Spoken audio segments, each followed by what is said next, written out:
Why do you say that, Father? You aren't afraid, are you? No, but I respect some of the superstitions of others. Often they are founded in fact.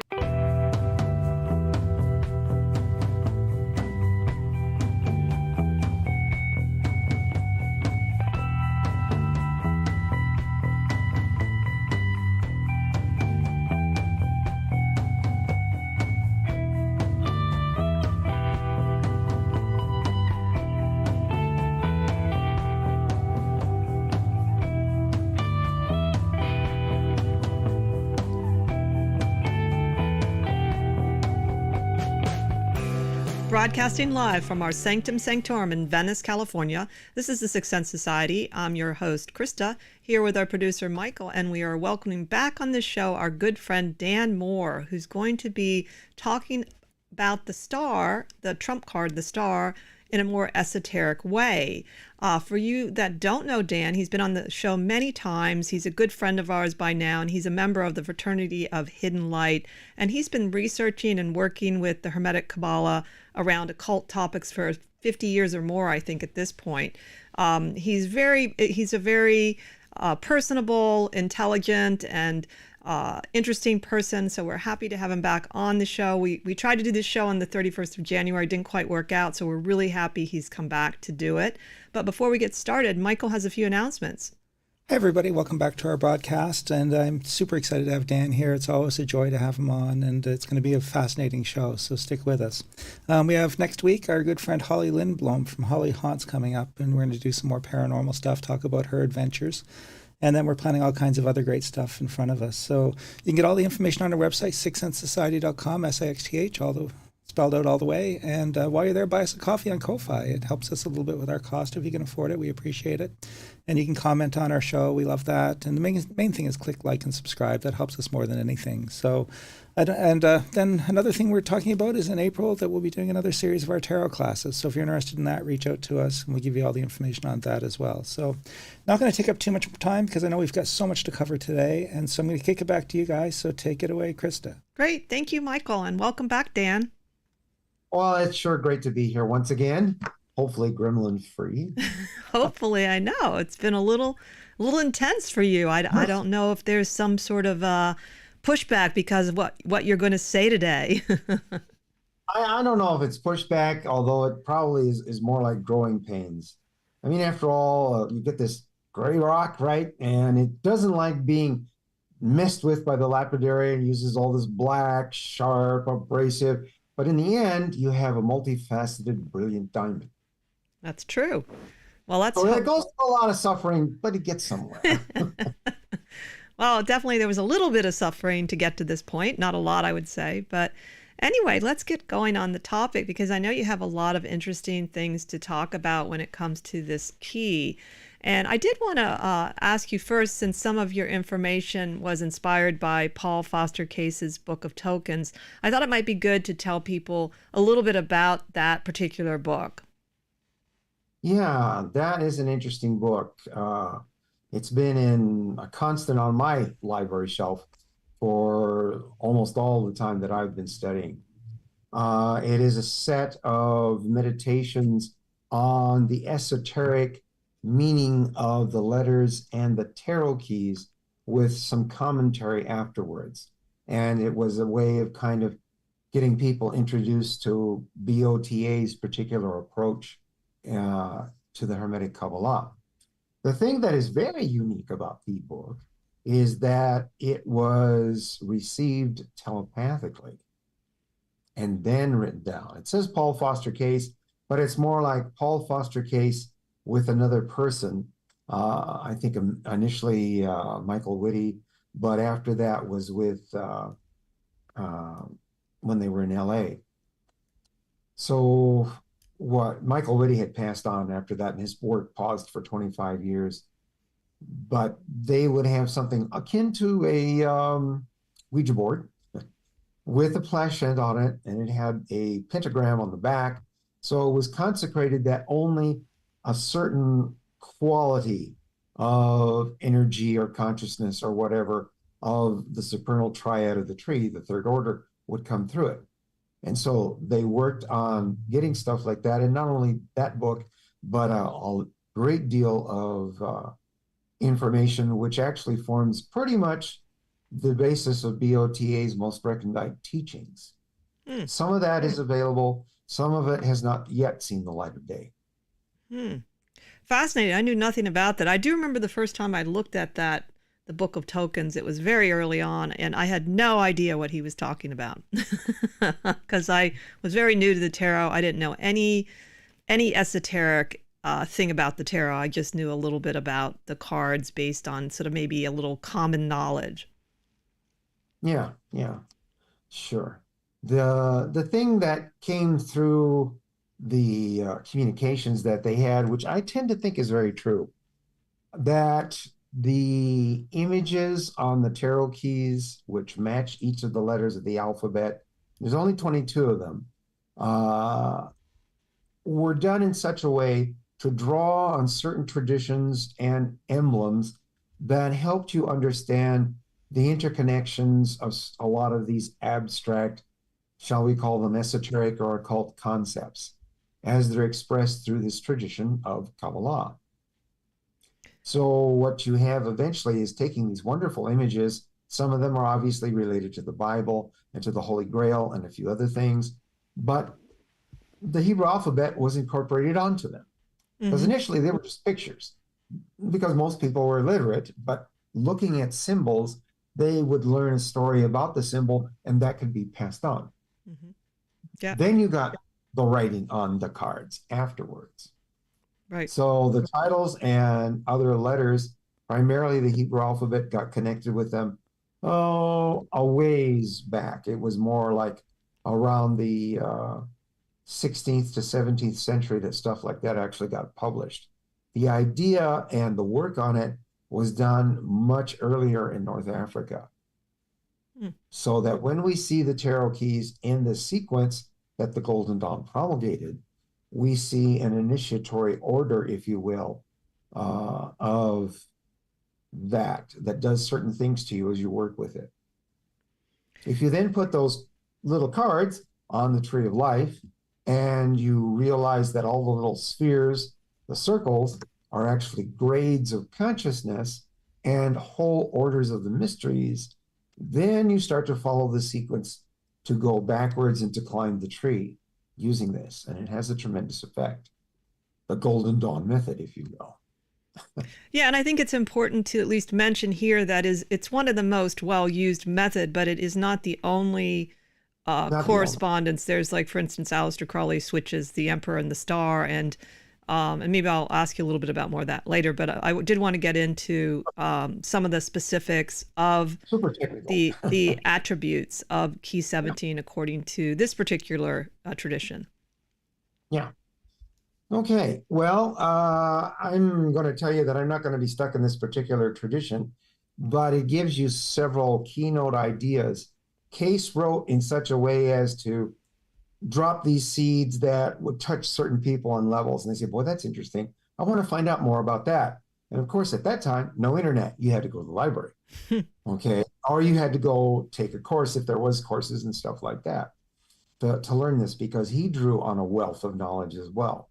And a great deal of it got codified and pointed in a certain direction for the stuff that we had to go through in the 20th century and what we're currently going through in the 21st. So when we have a letter onto the picture, then we have the whole range of knowledge that is correlated with that letter from first classical or Judaic Kabbalah, and then what we might call Hermetic Kabbalah. They're not all that different, because the Hermetic Kabbalah basically grew up in ancient Alexandria, which was just a cosmopolitan area. It had the Egyptians, you had the Greeks, you had the Persians, and other mysteries that were there. You had all of the great, brilliant minds who were the thinkers there. You had an entire university. They studied medicine. They had the great library, yada, yada, yada. And at this time, the Jews mostly spoke Greek, not Hebrew. This is where we get the Septuagint from, which is the first Greek translation from Hebrew of the books of Moses, for example. Okay. So there is this mixing, and out of that comes this Hermetic tradition, Hermes being equivalent to uh, the Latin Mercury, which is later, but also to the Egyptian Thoth, the god of wisdom and magic. Very, very, very similar. And the pedigree, you usually read it in some of these older books, they say Thoth, Hermes, Mercurius, Trismegistus, or the thrice greatest. So when you see that Hermetic corpus or literature, this is where a lot of this stuff all comes to us from. And it's a way that is kind of tailored for our Western psychology and our approach, as opposed to those in the East. The concepts, however, are the same, and there's not that many of them. This is the unique thing about doing this. So let's go back to the card, and we'll talk about Sade. There's a number of ways to look at letters like that. You can take a look at what that letter may be an initial of, i.e. the first letter of. So you have words like Sedek, which is a righteous person. That's what it means. But it also is a code word for an adept. Okay. You also have Sion, which we translate as Zion, the mountain in the Holy Land. But Sion literally means goal. So for us, it means that apex of the mountain of spiritual attainment we're all climbing. That's what this system allows you to do. So you go back to that old riddle of the Sphinx. Well, what is it that walks on 4 legs in the morning, 2 in the afternoon, and 3 in the evening? Of course, it's man, in the ages of man. Well, that as a metaphor shows someone maturing and becoming wise and having a staff of knowledge, or your own staff to get them up that mountain. This tradition is what this staff is. So in a way, when we come together, it shows all of that, and that's the Sphinx riddle. Go ahead. I'm sorry. No worries. In a way, even this little bit you've mentioned, it allows you to begin to kind of go on a path of symbolism and meditation and see what opens up and where it leads. It's not some sort of a dogmatic tradition like you must memorize this is what this means for the star, and it seems like it's more organic from what you're saying. Yeah. See, this is my deal. I always tell some people, before I teach or do anything, test the truth. And I mean tested. That means, is it true on the outside? Does it make sense philosophically? No matter where you got this truth from, it comes out of my mouth, it comes off a printed page, a show, even your mystical and magical experiences, test the truth. Because if something is true with the old capital T, like we were just talking about, then it will withstand any test you can put it on. I like that. That's what the Buddha said. It's the way to do things. You have to know for yourself. And there's no intermediary, no priest, no whatever. You need to learn how to mature and deal with the invisible aspects of life. That we all have the capability of doing so. I agree. So now let's talk a little bit about some of the ideas connected to Sadi according to Paul Foster Case. I know you wanted to mention a few of thoughts that he mentions in his verse. The idea of, for instance, in the 3rd verse, it talks about the hook and the gate in the right hand, am I? That line alone, so we could sort of break that down a little bit.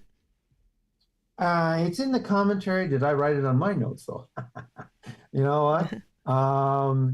Let us kind of do it generally this way for what the letter is, and then we'll come back to some of the verses, because we could talk forever about everything that goes on with Sadi. But I kind of like to focus, if it's okay, on meditation and what meditation leads into, and the fact that there is the idea that everything is mind and thought. And in fact, it's the creator's thought that makes reality what it is. Well, maybe mention why, in your mind, the star is associated with meditation, that the symbolism of the star. I think it's because of a kind of very ancient reaction. Who has not, maybe a blind person, so who has sight, regular sight, has not gone out under the night sky somewhere where you could see all the stars. And there's something about that that touches a very deep something in you, even if it's just enough to look out there and say, hey, this is a physical distance, and those things are trillions and trillions and trillions of miles from here where I am.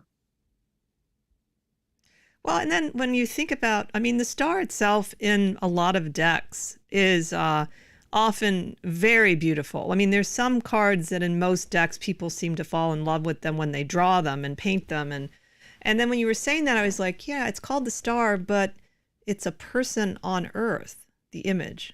It's a naked woman. The image is, so that says something too about the symbolism, even though there are also stars in the background.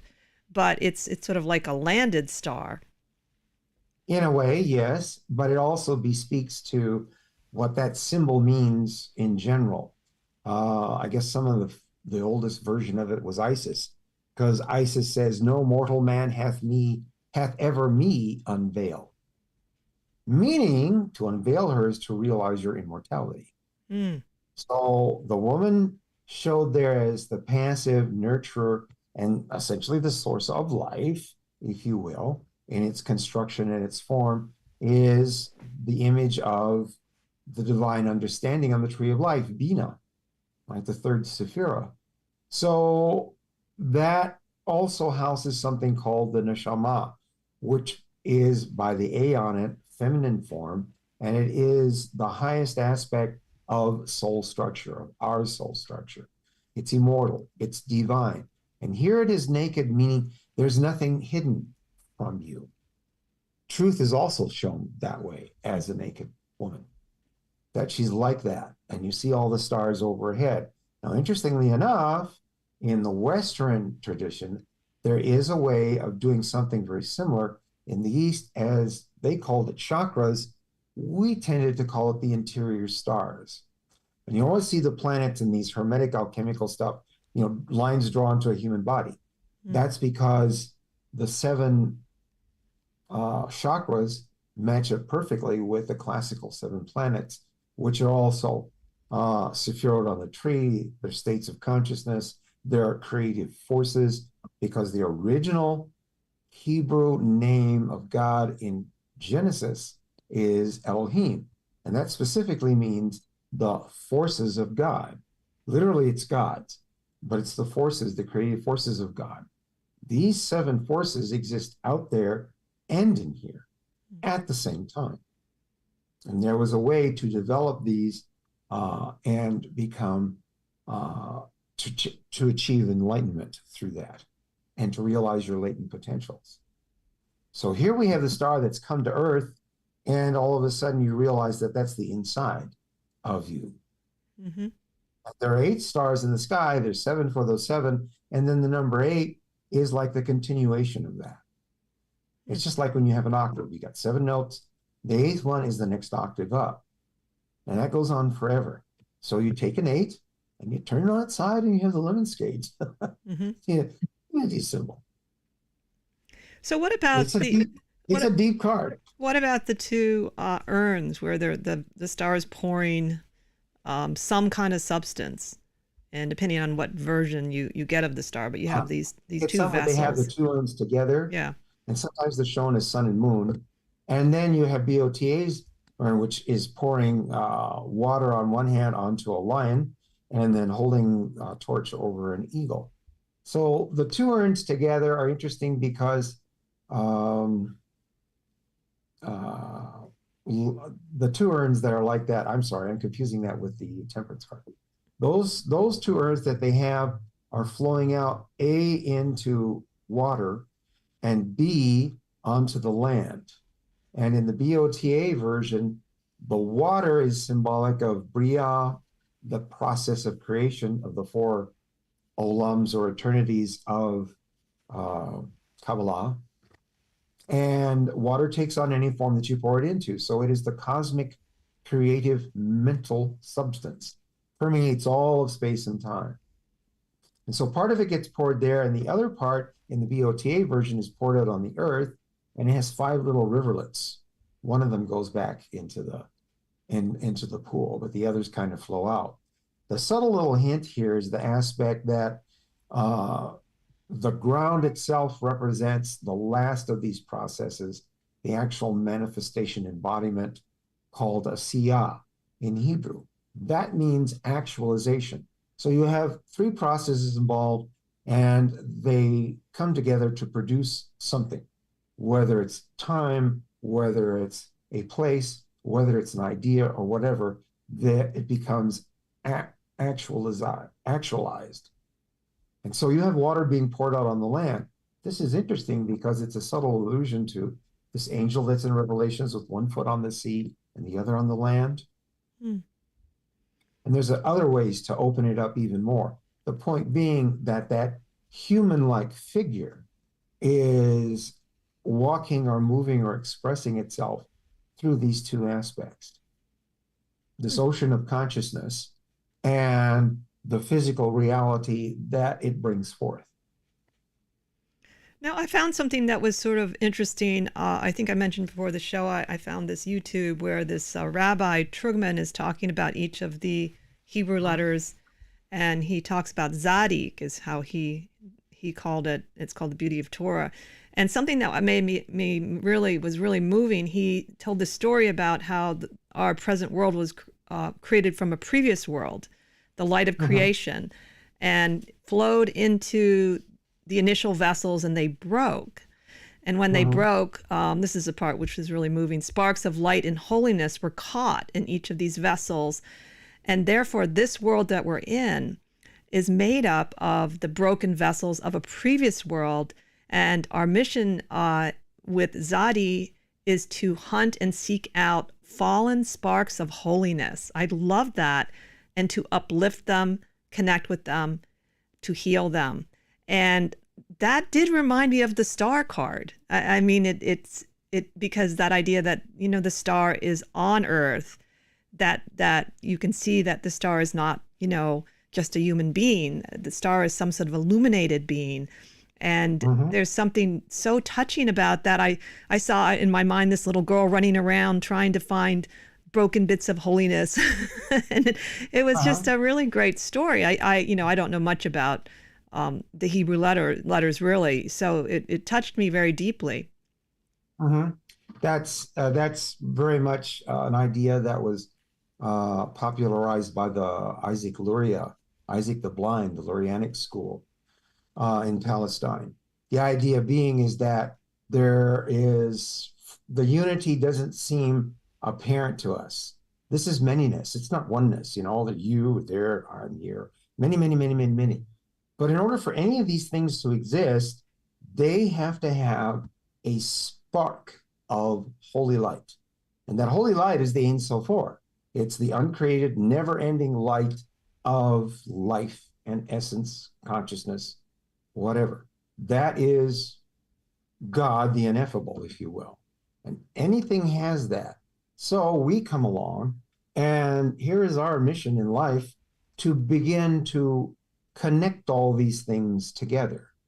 We're meant to be a universal connector, and that is why when they put the four-letter name of God, called the Tetragrammaton, on the tree of life, you have Yod at divine wisdom and He at the divine understanding. And then the next letter, Vav, is here in the heart center, beauty.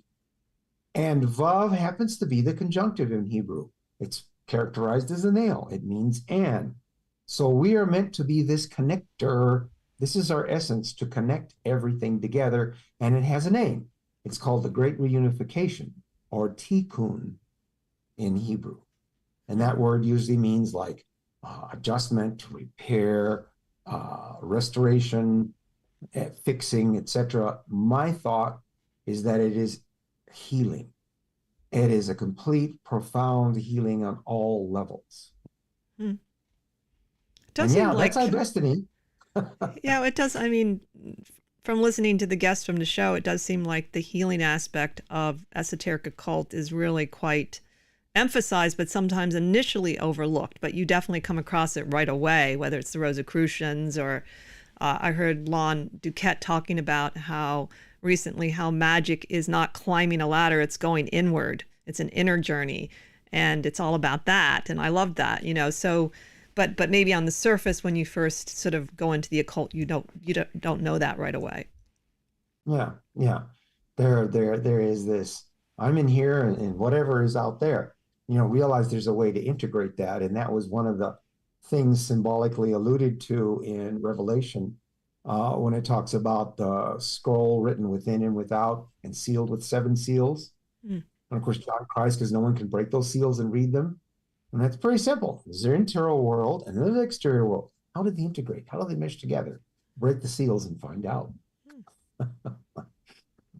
So let's talk a little bit about your idea of meditation, just in general, since we brought it up earlier. Okay. Well, then let me do a little bit of this. Maybe I'm going to say, I did want to say that Sade is also called the path of the natural consciousness. It has a value of 90 because all the letters are also numbers.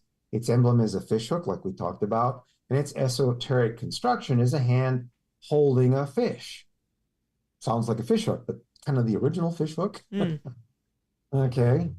The idea here is that we are reaching out with our senses into a medium, specifically water, which we talked about, to touch a new life form. And that life form is a fish. Okay. It's interesting, too, because people think Aquarius, which is associated with the star, is a water sign, and it's the water bearer. It's the water bearer. Yeah. Maybe we get a little idea as to why you've got in those 4 worlds, you have an elemental attribution of fire, water, then you get to the air. It doesn't quite follow science as we look at it, at least not in the philosophic mode, shall we call it. You have the essence, the vitality, then you have the form which expresses it, and finally there's the mental connection. And it connects it to everything so it can become real.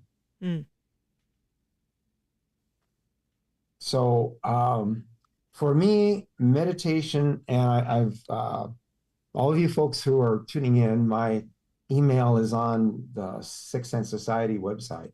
So if you're interested in this, I wrote a little paper at the behest of FLO to kind of talk about meditation. And everybody in the world has talked about meditation as far as methodology. And you got this method and that method, blah, blah, blah, blah, blah. Very little do you see written about, well, why are you meditating in the first place? What's the point? Well, I'll lower my blood pressure, less stress and whatnot. The point is to open your awareness to the rest of reality that's out there, the invisible, intangible aspect of it. So since everything is consciousness, and we're talking about this a little bit like that, meditation allows you to, like a radio tuner, tune into all these various streams of consciousness of anything. And I mean anything.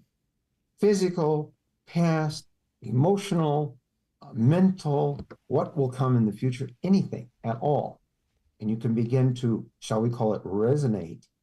That's the idea, to resonate with any of these things. So what will happen is you can come to a point of what the ghost Sephira Da'at, or knowledge, is all about. You can know things without thinking about them. You will just know them. And that was the idea behind the Greek gnosis, or the Gnostics. They simply knew. Well, but isn't it true that most of these people involved in these traditions, at least I can say from the Tibetan Buddhist point of view, to reach that gnosis often requires a lot of thinking initially?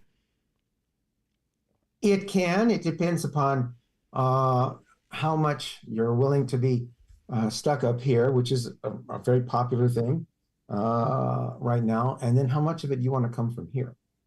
But you have to have them both, and they have to be in an integrated, harmonic, balanced way. Otherwise, you'll think about things, but then what's the experience like?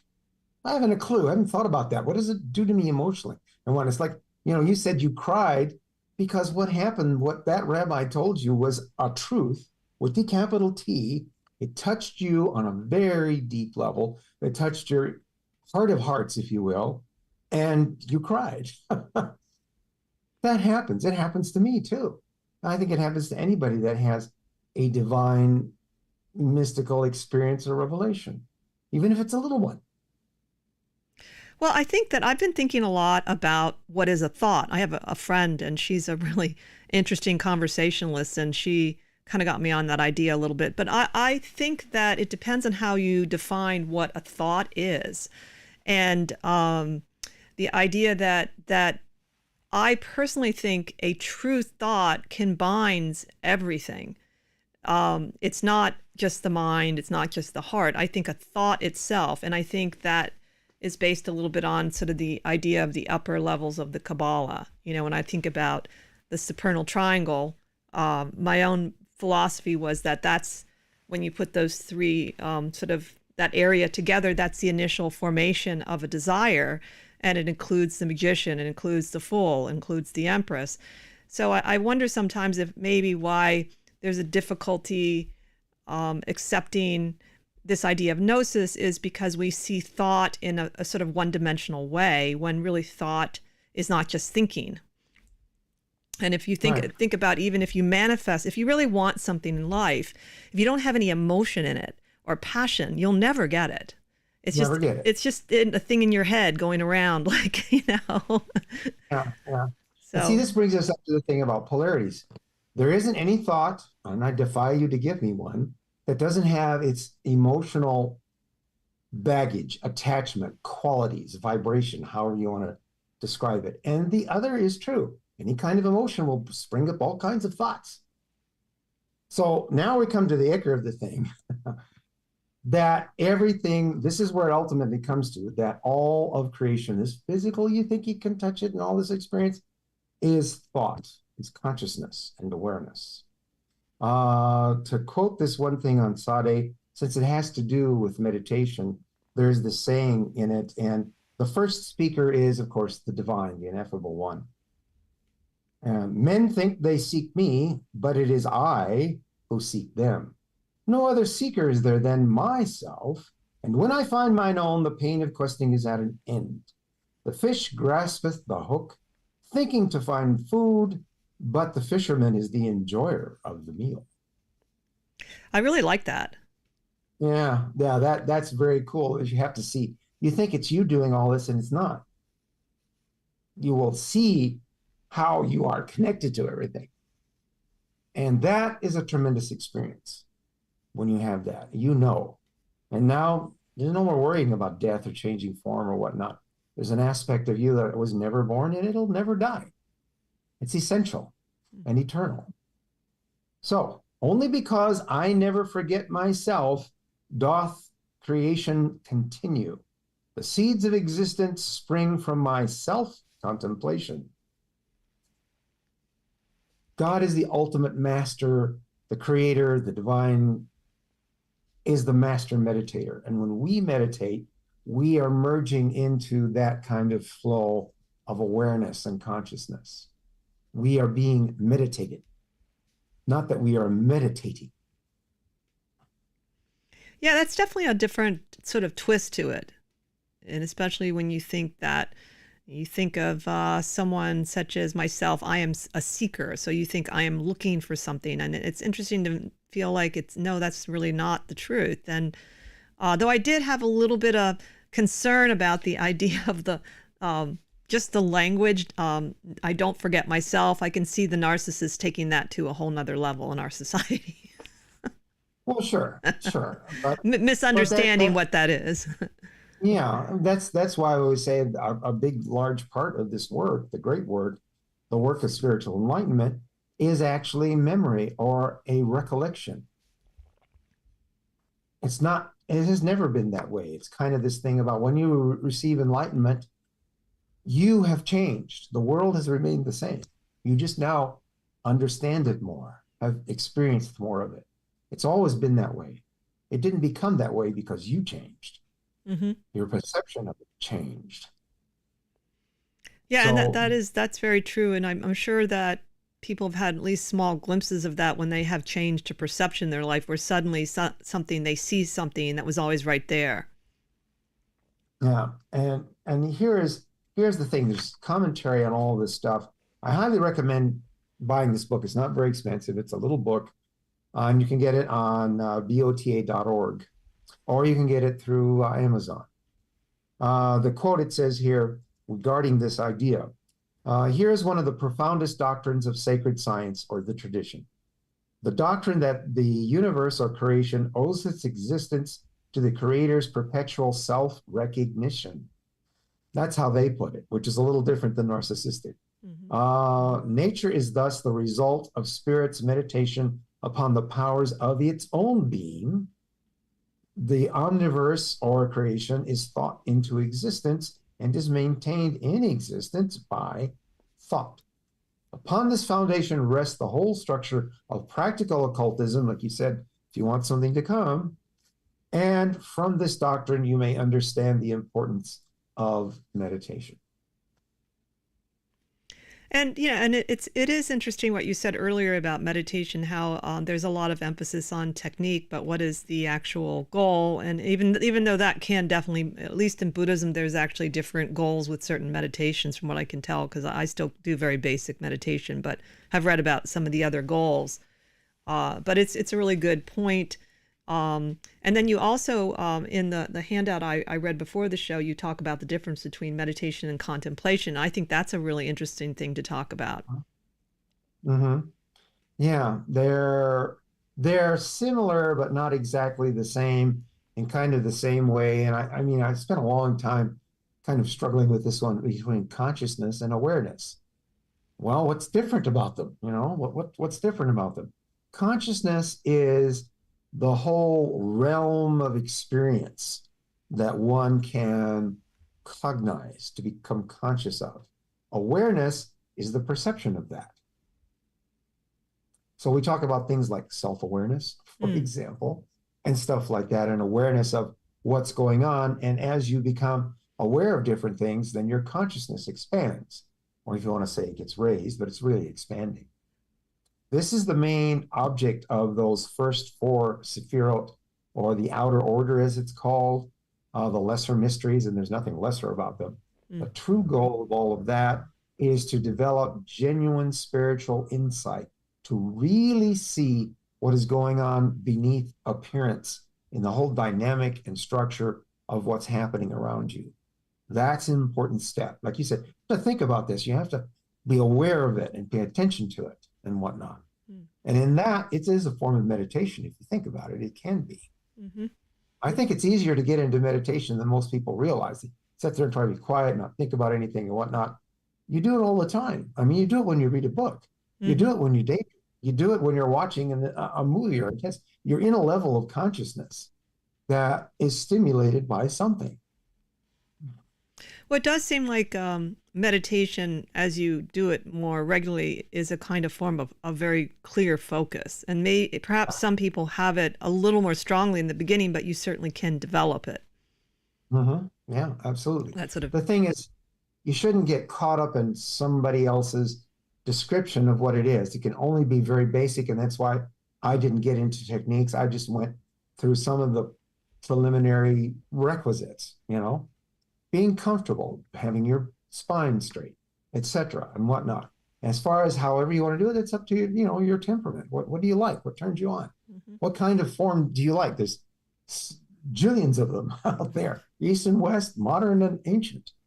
So, follow this, and then when you get a feel for, okay, this is what meditation is all about, you can do it constantly. Asleep, awake. You don't have to sit back and be quiet. Walking, talking, being somewhere, and being present and whatnot.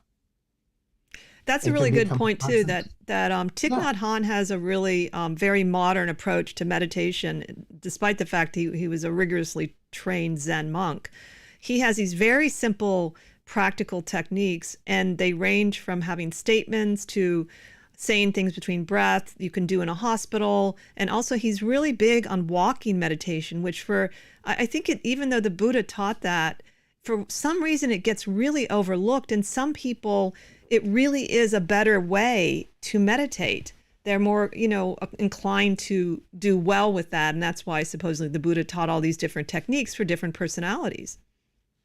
We have a Western version of the walking meditation, and parts of it exist elsewhere, and people actually practice it. It's called a maze. It's the same thing, and it'll do the same thing to you. It'll take you to the same places. Yeah, And that's all these things are. You are trying to develop a different aspect of yourself, which is infinite in its capability and capacity, to experience these things. And you have to think about it, maybe the way we were raised up. And, we're essentially, we live in a box and we drive around in a box and we look at a box for entertainment and information, and we eat out of boxes. And, it's just like this is compartmentalization that has kind of, in a way, cut our consciousness off from the rest of it. And this is our world, Mm-hmm. So as you change that and you get outdoors and whatnot, and you have experiences which are atypical, not necessarily life-threatening, although they can happen in this work. I can testify to that. There are things that are not like it. Initiation and this level of consciousness is like going into outer space. Everybody who's been in outer space, and I mean outer space, not just up high, because even when you're in a jet plane, it still looks like a giant plane under you, and the sky is above. You get in outer space, that giant plane begins to warp away and turns into this enormous, beautiful, amazing blue ball that is home. And out in the inky darkness are all the stars. And that changes you. And everybody who's been to space, it's changed them. It's like a form of initiation. Sure, I can imagine. And so getting back a little bit to the star card, I would like to know your thoughts about where it falls on the tree between the 7s and the 9s. What do you think is the meaning of that, the position? I know the fact that Crowley switched the two?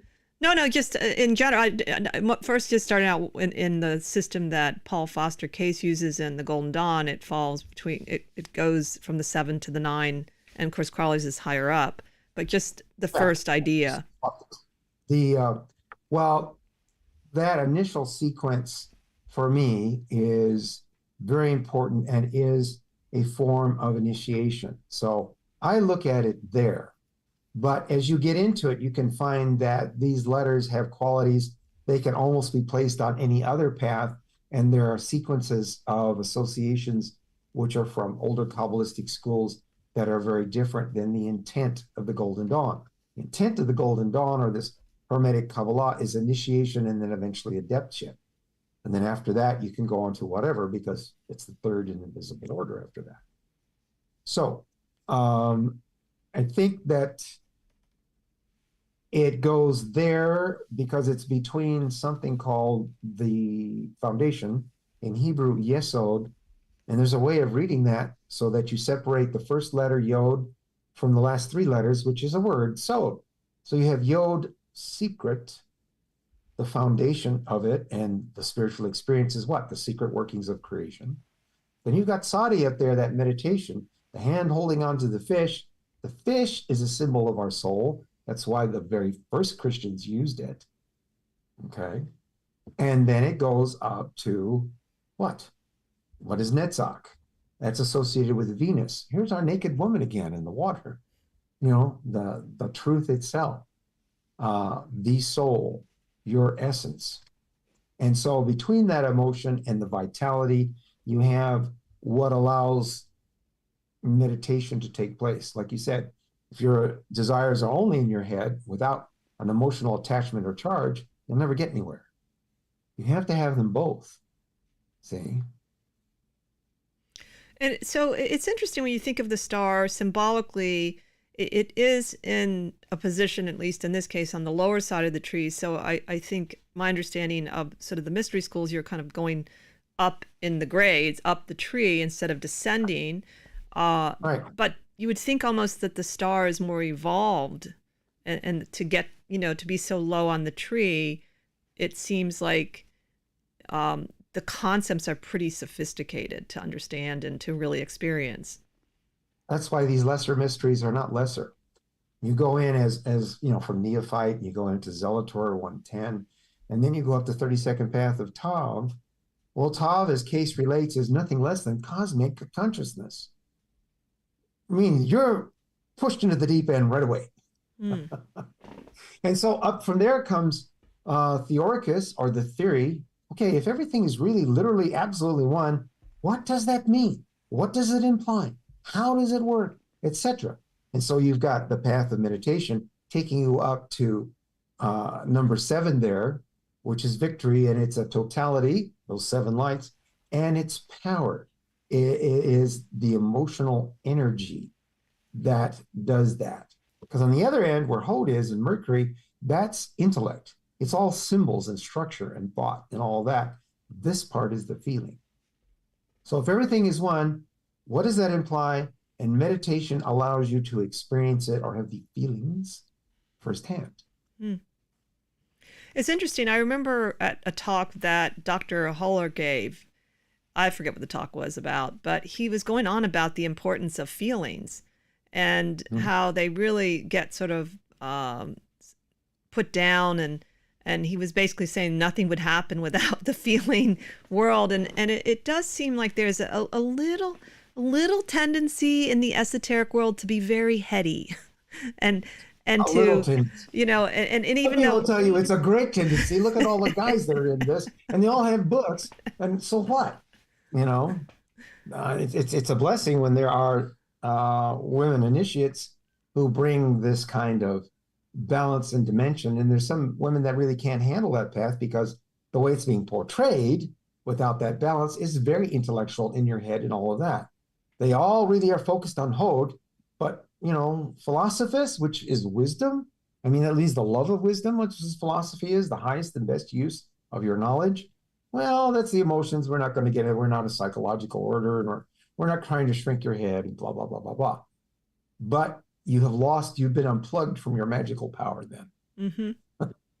That's one of the things I noticed being on this show now for like about 4 years, and we've had guests from different magical traditions. And one of the things that's somewhat impressed me by some of our guests are guests that have learned a lot through their experiences.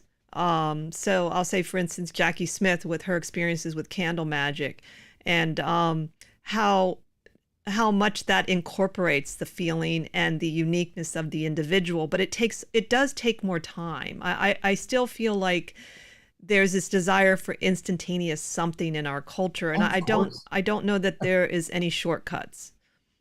No, there aren't. There are some ways to accelerate this process, I think, once you reach kind of like the halfway point. And that's why we really haven't found any really old rituals beyond the 5-6 ritual of Tiferet. It's the halfway point on the tree. And then the rest of them, if everything's done right there, they will simply come and develop within you. I could testify to that one as well. And I'm not saying you shouldn't do it, it's bad or whatnot. You can do it, but it's not necessary is my point. You come to a certain point to where, you know, there aren't any shortcuts, but as you become more adept, things work faster and easier. You understand, you resonated with them better. Okay? That's why you're called an adept. And as Crowley used to say of a lot of Golden Dawn groups he visited, there's nothing but lodges of inepts. You know? And I'm an inept too, to a certain degree, and we all are, but trying to become adept as life goes on. Yeah, I hear you on that one. I remember I tried to read Dion Fortune's book on the initiate, and it was pretty depressing. I kind of figured, I don't think anyone's an initiate after I read that book. I was like, it was so sort of arduous about what you would experience as an initiate even, that I thought, okay, I have a misconception of that word even. And again, it's just one point of view, but nevertheless, it's a very influential point of view. Yeah, and you have to look at Violet's first upbringing in Victorian England and so on and so forth, and the Boer War, World War I, and et cetera, et cetera, et cetera. Yeah. You know, I mean, that definitely colors your description of life in one way or another.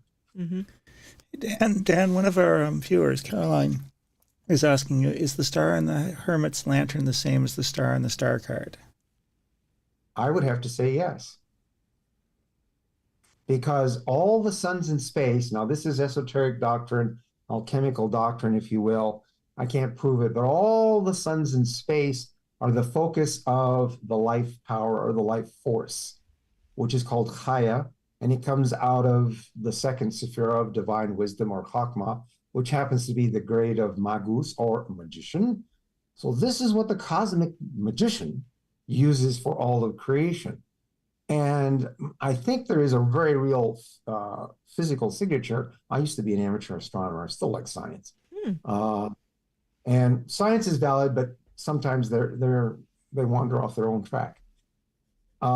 We have the sun, and we know the temperature of the sun, our sun, which is the closest star, is about 10,000 degrees in Fahrenheit, roughly. And then there's this coronasphere, this huge, millions and millions of miles of solar atmosphere, like an aura, which is 1,000 times hotter, 1,000 times hotter. And right now, science goes, how is that possible? And they have all these theories, but they never really figure it out. That, for me, that's the life force. And it actually permeates the entire solar system. If you think about it, that's a grand man or a grandchild, because the solar system is like the metaphysiology, the invisible, intangible aspect of ourselves. All little planets are chakras. And the sun would be equivalent to the Keter. And literally science says, yeah, if there's a physical God that sustains us all, it's the sun. So maybe the ancient Egyptians weren't out of their mind. You know what I mean? Yeah, I hear you. Now, I have a sort of a curious question. The star is often associated with the sign of Aquarius. And whether we're actually in the age of Aquarius, to me, is debatable, but that we are certainly, at least in the transition of it, seems definite. So do you think maybe the star card itself could play a role for people just to meditate on it, to find their own connection to this age through a more, kind of intuitive way, not simply an analytical way? Yeah, no, I agree. I agree. There is one thing that this fellow, a long time ago, my father was alive and I didn't know as much as I do now. He went to a couple of spiritualist churches, and there was one in LA that had some highbrow people in it, an old name, if anybody recognizes it, Kenny Kingston, and whatnot. Anyway, there was one fellow there who had very interesting interpretation on these Platonic months, particularly where we are and where we're going. And he says, the age of Pisces, this is a water sign. What do you have that developed in this 2,000 years? I mean, there was naval travel everywhere, even out here during that time that we know about. Now we come along to this air sign that is the water bearer, okay? So now we have the age of electronics and transmission of stuff like that and so forth. Even the sign itself, its emblem, which is an alchemical symbol, those two dragon things, and they take it from ancient Egyptian hieroglyphs. You can find the same thing, and it meant water. Specifically, the action of the air on the water to make vibrations, waves. So it seems it's sort of more of a conduit. Right, a medium. A medium. A way of expressing something. Water takes on any form that it's poured into. It's all water, it's all one thing. But here is the way in which reality comes to be because of these endless forms that we have.